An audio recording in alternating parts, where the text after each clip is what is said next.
Last night, yesterday afternoon, Brian Pillman was found dead. जब भी WWE से जुड़े किसी रेसलर की मौत होती है तो WWE उन्हें किसी न किसी तरह से श्रद्धांजलि देती है। अगर जिस रेसलर की मौत हुई है वो उस समय WWE का एक एक्टिव रेसलर था तो उन्हें श्रद्धांजलि देने के लिए उनके ऊपर एक खास शो बनाया जाता है, जैसे 2005 में एडी गुरेरो और 1999 में ओवेन हार्ट के लिए किया गया था।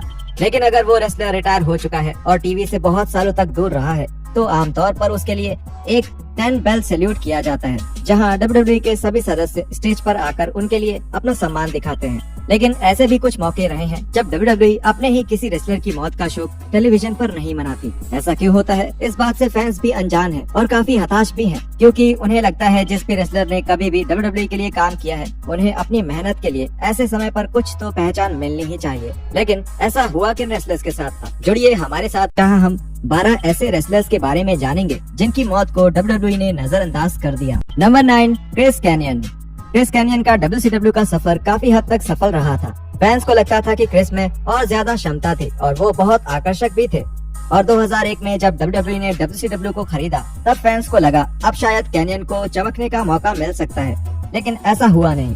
कैनियन को WWE में ज्यादा इस्तेमाल नहीं किया गया। अपनी पिछली चोट और इस पुराने US चैंपियन के लिए कोई अच्छी योजना न होने के कारण 2004 में इन्हें निकाल दिया गया। 2010 में कैनियन ने अपनी जान ले ली और 40 साल की उम्र में ही चल बसे। WWE ने कैनियन की मौत के बारे में टेलीविजन पर कोई बात नहीं करी, बल्कि इस बारे में सिर्फ अपनी वेबसाइट पर एक बयान जारी कर दिया।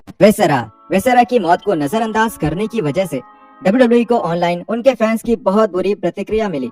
वेसेरा WWE में एक लंबे समय तक थे और मिड 90s में मेबल नाम का किरदार निभाते थे, जिसके बाद वेसेरा के रूप में वो अंडरटेकर की मिनिस्ट्री ऑफ डार्कनेस का एक अहम हिस्सा थे। रूथलेस एग्रेशन एरा के अंत में एक बार फिर उनका किरदार बदला गया और अब वो बिग डैडी वी के नाम से जाने गए। 2014 में एक हार्ट अटैक की वजह से वेसेरा की मौत हो गई, जिससे उनके कई फैंस और साथी रेसलर्स उदास हुए। WWE ने रॉ के सेगमेंट में उन्हें किसी भी तरह की श्रद्धांजलि नहीं दी, जिससे बहुत सारे फैंस नाराज हो गए। लेकिन उसके अगले हफ्ते में WWE ने वेसेरा को एक श्रद्धांजलि दी और लोगों को ये समझ नहीं आया कि ये ट्रिब्यूट उन्हें फैंस के दबाव में देना पड़ा या इसकी योजना पहले से ही तय थी।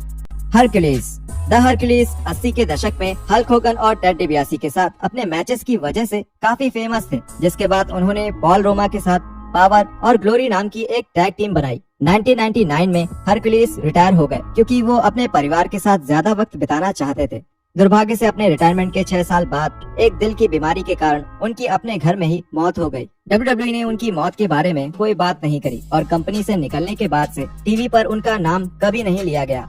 क्रैश हॉली एटीट्यूड एरा के सबसे मनोरंजक रेसलर्स में से एक थे। हार्डकोर डिवीजन में इनका समय WWE द्वारा बनाए गए सबसे मजेदार किस्सों में शुमार है और हॉली ने हार्डकोर टाइटल 22 बार अपने नाम भी किया था। दुर्भाग्य से जब एटीट्यूड एरा खत्म हुआ और WWE ने हार्डकोर टाइटल रद्द कर दिया, तब हॉली के लिए कंपनी के पास कोई खास योजना नहीं बची और 2003 की गर्मियों में उन्हें निकाल दिया गया। उसी साल नवंबर के महीने में अपने अच्छे दोस्त स्टीवी रिचर्ड्स के घर पर ओवरडोज के कारण उनकी मौत हो गई और उस समय वो बस 32 साल के ही थे। WWE ने हॉली की मौत के बारे में कभी बात नहीं करी, लेकिन 2005 में ECW वन नाइट स्टैंड पे-पर-व्यू में दिखाए गए एक ट्रिब्यूट में उन्हें शामिल किया गया था, जो एक इज्जत का प्रतीक तो है, लेकिन हॉली इससे कहीं ज्यादा बेहतर श्रद्धांजलि के हकदार।